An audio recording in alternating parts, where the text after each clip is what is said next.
Y tenemos que decir algo ahora sobre el Nuevo Testamento. El término alegoría, dependiendo de la versión de la Biblia que usted tiene, sí aparece en la Biblia. Gálatas 4:24. Reina Valera. Esta es, o lo cual es una alegoría. Déjenme recomendarles la versión internacional. Allí no aparece la palabra alegoría. Este relato dice, puede interpretarse en forma figurada, en sentido figurado. ¿Sí? La Biblia de las Américas dice, esto contiene una alegoría, y en el margen tiene una nota, las cuales son expresiones alegóricas. De hecho, la frase que utiliza Pablo es bastante extraña. No utiliza un sustantivo, alegoría, utiliza el verbo, alegoreo. ¿Sí? Son alegorúmena. Hagamos unas observaciones. El relato que viene después es sobre Agar y Sara, y se hace la comparación. Agar representa el pueblo de Israel actual que está en esclavitud, porque Agar era esclava. Sara representa la iglesia, lo que es el pueblo de Dios que está en libertad. Unas observaciones. Primero, lo que hace Pablo aquí no es interpretación alegórica al estilo griego, ni tampoco es interpretación alegórica al estilo de Filón. No está usando un texto del Antiguo Testamento para sacar de allí un mensaje filosófico. Lo que ocurre aquí, especialmente si nosotros hacemos la comparación con el argumento que tiene Pablo en Romanos 9, lo que ocurre aquí tiene que ver más con lo que llamamos técnicamente la tipología. Una de las preguntas que se me dieron ayer, ya quería que hablara un poco sobre este tema de la tipología, y vamos a hablar sobre qué es tipología, pero quiero llevarles primero a un texto, 2 de Corintios, capítulo 3, por favor, búsquenlo en su Biblia. Perdone, sí, aquí dice primero, pues 2 de Corintios, no primero, 2 de Corintios, y tenemos que leer toda la porción que va del versículo 1 hasta el versículo 11, porque aquí está el texto que siempre se utiliza para justificar la interpretación alegórica. ¿Cuál es? Porque la letra mata. Eso, ¿no es cierto? Ahí está. ¿Qué es lo que Pablo realmente está diciendo en este pasaje? Algunos sí trajeron Biblia a este seminario sobre el problema del Antiguo Testamento. Versículo 1. ¿Acaso comenzamos otra vez a recomendarnos a nosotros mismos? ¿O acaso tenemos que presentarles o pedirles a ustedes carta de recomendación como hacen algunos? Ustedes mismos son nuestra carta, escrita en nuestro corazón, conocida y leída por todos. Es evidente que ustedes son una carta de Cristo, expedida por nosotros, escrita, no con tinta, sino con el Espíritu del Dios viviente, no en tablas de piedra, sino en tablas de carne, en los corazones. Esta es la confianza que delante de Dios tenemos por medio de Cristo. No es que nos consideremos competentes en nosotros mismos. Nuestra capacidad, nuestra competencia viene de Dios. Él nos ha capacitado para ser servidores de un nuevo pacto, no el de la letra, sino el del Espíritu. Porque la letra mata, pero el Espíritu da vida. El ministerio que causaba muerte, el que estaba grabado con letras en piedra, fue tan glorioso que los israelitas no podían mirar la cara de Moisés, debido a la gloria que se reflejaba en su rostro, la cual ya se estaba extinguiendo. Pues bien, si aquel ministerio fue así, ¿no será todavía más glorioso el ministerio del Espíritu? Si es glorioso el ministerio que trae condenación, ¿cuánto más glorioso será el ministerio que trae la justicia? En efecto, lo que fue glorioso ya no lo es si se le compara con esta excelsa gloria. Y si vino con gloria lo que ya se estaba extinguiendo, cuánto mayor será la gloria de lo que permanece. Un contraste que corre por todo el pasaje. ¿Qué es lo que Pablo está contrastando aquí?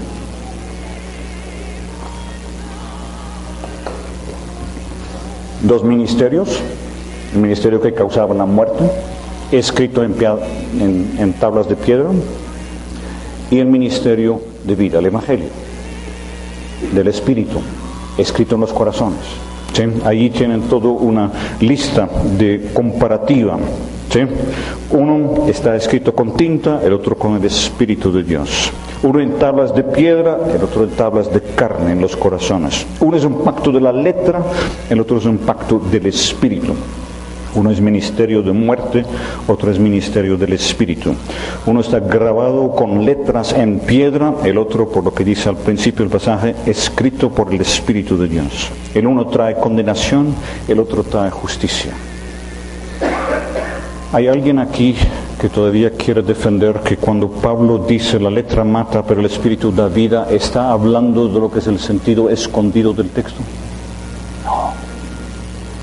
Pablo sencillamente está comparando los dos pactos, los dos ministerios, lo que fue el antiguo pacto a través de Moisés, que fue escrito en piedras, tablas de piedra, y el nuevo pacto, que es el pacto del Espíritu, que está escrito por el Espíritu en los corazones.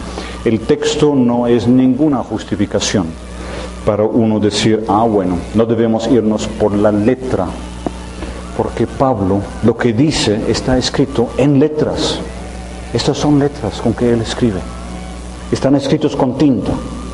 Pero el mensaje que él está dando es el mensaje del Evangelio, que el Espíritu Santo mismo escribe en los corazones. ¿Sí? A ver si por fin logramos que la gente deje de mal usar este texto.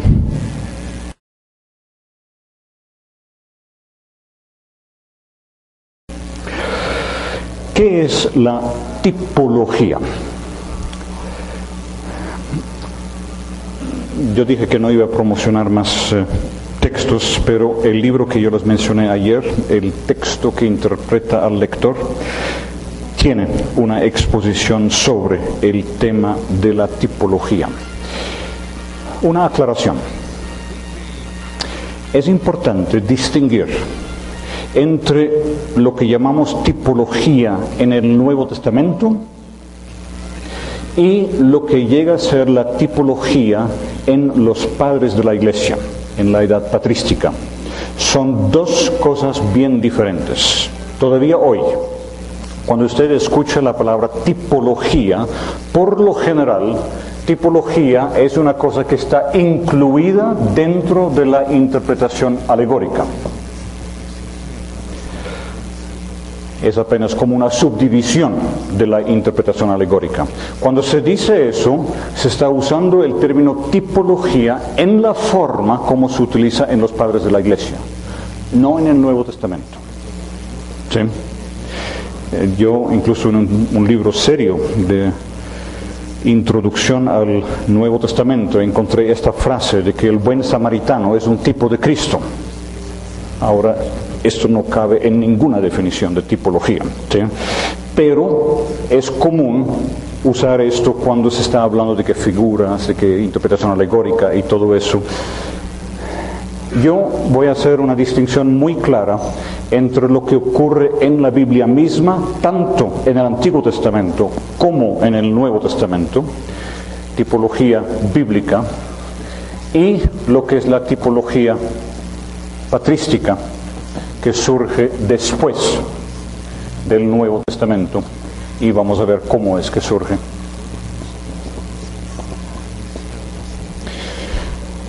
Ya dentro del Antiguo Testamento, uno puede encontrar lo que estamos llamando aquí tipología, porque el Antiguo Testamento habla del rey David, y dice de que en el futuro el rey David va a gobernar nuevamente.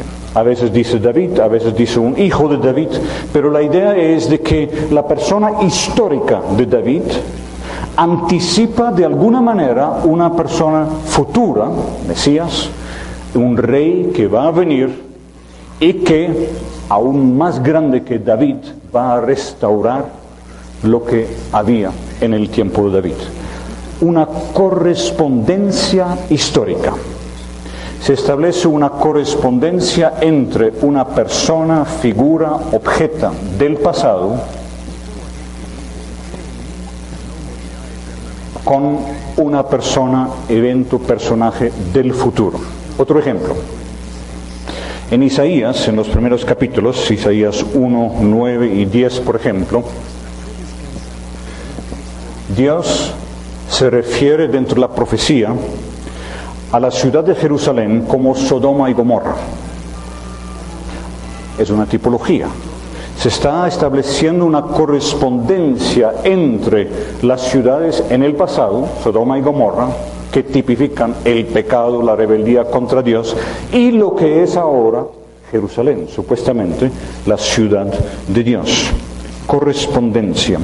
En Isaías, cuando en Isaías 35, por ejemplo, cuando dice Dios, promete de que aunque habrá un exilio, Él mismo va a hacer un camino en el desierto, de que va a dar agua en el desierto, dice de que el retorno del exilio va a ser como la salida de Egipto.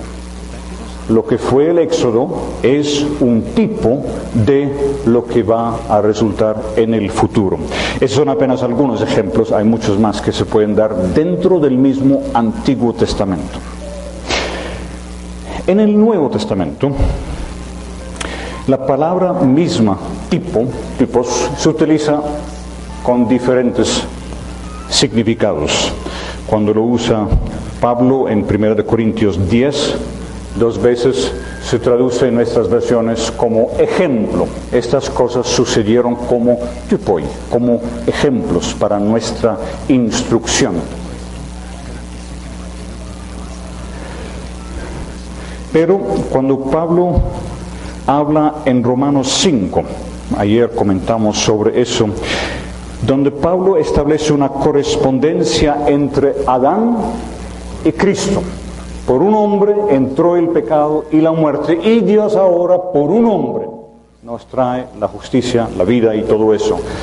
Utiliza allí en Romanos 5:14 el término tipo. ¿Sí?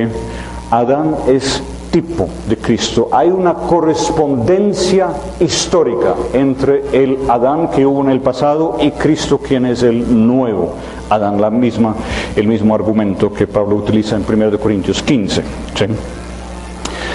El texto que de pronto más nos ayuda, ni siquiera usa la palabra tipos, es el texto de Colosenses, capítulo 2, versículos 16 y 17. Donde Pablo dice: así que nadie los juzgue a ustedes por lo que comen o beben, o con respecto a días de fiesta religiosa, luna nueva o día de reposo. Todo esto es una sombra de las cosas que están por venir. La realidad se halla en Cristo. El mismo argumento que desarrolla toda la epístola a los hebreos. Lo que Dios mandó en el Antiguo Testamento, esto anticipa, es algo que prefigura lo que se va a dar en un futuro. Hay una correspondencia histórica entre lo que pasó aquí y lo que se hace realidad en Cristo. De hecho, especialmente en el Evangelio de Juan, cuando se habla de que así como Moisés levantó la serpiente de bronce en el desierto, así el Hijo del Hombre será levantado. Tipología. Este evento se utiliza ahora para ilustrar, para iluminar lo que va a pasar con la persona de Cristo.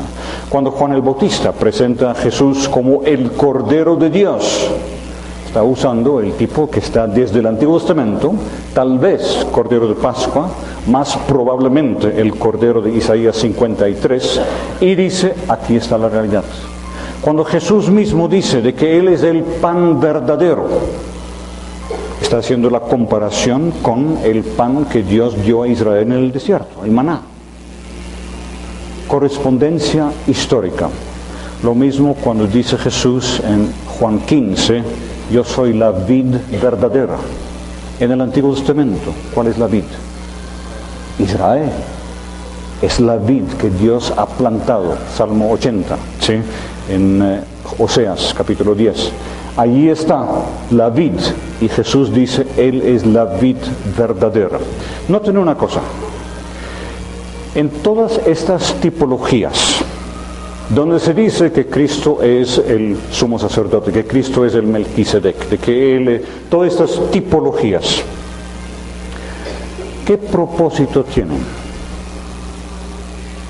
¿Acaso cuando Jesús utiliza estas imágenes, cuando se habla de vid, cuando se habla de pan verdadero, es para decirnos cómo debemos interpretar el Antiguo Testamento? No. Es para entender quién es Él. La tipología sirve, si aquí tenemos el Antiguo Testamento, aquí tenemos el Nuevo Testamento, la tipología sirve para ilustrar, iluminar, ayudarnos a entender quién es Jesús, qué es lo que Él vino a hacer, cómo podemos realmente entender el plan que Dios tiene para Él, el papel que Él juega en los designios de Dios. Para eso sirve la tipología. Correspondencia histórica. Se utiliza el Antiguo Testamento como base, como fundamento, para ahora iluminar, ilustrar qué es lo que está pasando en la persona de Jesús. Y después, no solamente la persona de Jesús, porque la tipología también abarca el nuevo pueblo de Dios. Cuando en Primera de Pedro se dice de que nosotros somos nación santa, de que nosotros somos el linaje escogido, ¿qué está haciendo? Está usando los términos que en el Antiguo Testamento se usaban de Israel y los aplica ahora a la iglesia. ¿Sí? Cuando se habla en el Antiguo Testamento del tabernáculo, del templo, en el Nuevo Testamento se dice de que Jesús estaba hablando del templo de su propio cuerpo. Y luego Pablo nos dice de que como iglesia somos templo de Dios, y aún individualmente nuestro cuerpo es templo del Espíritu Santo. Es tipología. No es para nosotros entender qué quiso decir el Antiguo Testamento. Es para nosotros entender qué es lo que ahora pasa en la persona de Cristo, en la nueva iglesia. ¿Pueden ver eso? ¿Sí? La mejor forma de ver la diferencia entre tipología patrística y la tipología bíblica es que ahora lo que va a pasar en la tipología patrística es que se hace la cosa inversa. Y ahora se utiliza la tipología para decir, cuando el Antiguo Testamento habla del Cordero, como en la Pascua, en Éxodo y todo eso, de hecho estaba hablando de Cristo. ¿Ven la diferencia? Ahora se está usando la tipología como parte de la interpretación alegórica, como una forma de reinterpretar el Antiguo Testamento a la luz del Nuevo. Cuando el propósito de la tipología es ilustrar lo que ocurre en el Nuevo Testamento, lo que ocurre en la venida de Cristo, lo que ocurre cuando nace la nueva iglesia cristiana, ilustrar eso a la luz del Antiguo Testamento. Aquí está el verdadero templo de Dios. Este es el verdadero pan de Dios. Este es el verdadero Israel. Todo esto para ilustrar. Y veremos ahora, este propósito cambia cuando pasamos del periodo apostólico del Nuevo Testamento al tiempo post-apostólico. Para hablar de esta tipología utilizamos una terminología técnica de tipo y antitipo. Tipo es aquello que se encuentra en el Antiguo Testamento, cuando se dice de que Jesús es el Cordero en el Antiguo Testamento es el tipo y Jesús mismo es el antitipo. Los comentaristas, por lo general, sugieren que cuando usted busca estas correspondencias históricas entre Antiguo Testamento y Nuevo Testamento, por favor, que se limite a aquellos tipos que el mismo Nuevo Testamento señala. Cuando el Nuevo Testamento dice que Melquisedec es un tipo de Cristo, perfecto. Pero si usted después dice, pues yo creo que también José es un tipo de Cristo, busquen primero apoyo bíblico para decir eso. A ver si efectivamente en el Nuevo Testamento se nos dice que José fue un tipo de Cristo, ¿sí? En algunos casos es bastante dudoso. Samson es un tipo de Cristo. Bastante interesantes. Bueno, dejemos esto. Traten de limitarse a aquellos casos donde la Biblia misma nos dice de que existe una correspondencia histórica, de que esto en el Nuevo Testamento es efectivamente el antitipo que corresponde a aquel tipo del Antiguo Testamento. Paso otra vez de las tinieblas a la luz.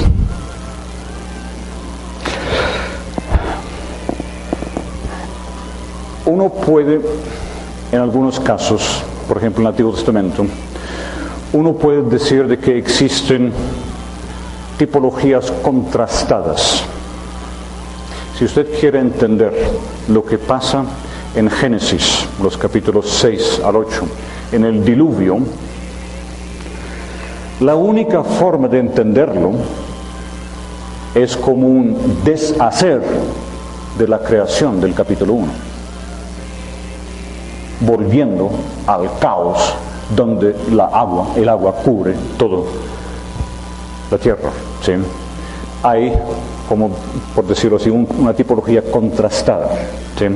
Mejor usar tipologías solamente en la forma como efectivamente lo hemos usado y lo vemos en el Nuevo Testamento y no ampliarlo. Es posible decir de que el día de Pentecostés es la contraparte de la Torre de Babel, y creo que es cierto, ¿sí? La confusión de lenguas en Génesis capítulo 11 ahora se remedia en la venida del Espíritu con la unidad que viene por el Espíritu, donde cada uno escucha a estos señores hablando en su propia lengua. Lo que era la división en el capítulo 11 de Génesis se remedia, se sana ahora con la venida del Espíritu Santo, cuando Dios va haciendo una nueva humanidad en Cristo. Pero en estos casos estamos hablando de tipología contrastada, ya sería un caso muy especial. Volvamos a Gálatas capítulo 4. ¿Qué es lo que ocurre aquí? Después entramos en la tipología patrística, vamos a hablar de eso. En Gálatas capítulo 4, ¿qué es lo que Pablo está haciendo? Pablo está estableciendo una relación tipológica entre Agar, la esclava de Abraham en el Antiguo Testamento, y lo que es Israel según la carne. Y hace una relación tipológica, una correspondencia histórica entre Sara, la mujer libre, esposa de Abraham, y la iglesia de hoy. De hecho, Pablo complica las cosas un poco más en Gálatas 4, porque cuando habla de la iglesia, dice que también la iglesia es la Jerusalén celestial, en la cual se cumplen todas las promesas que Isaías había dado sobre una Jerusalén restaurada, ¿sí? Pablo no está usando el lenguaje de alegoría en un sentido técnico. Nosotros tenemos que darle definiciones claras para distinguir entre una cosa y otra.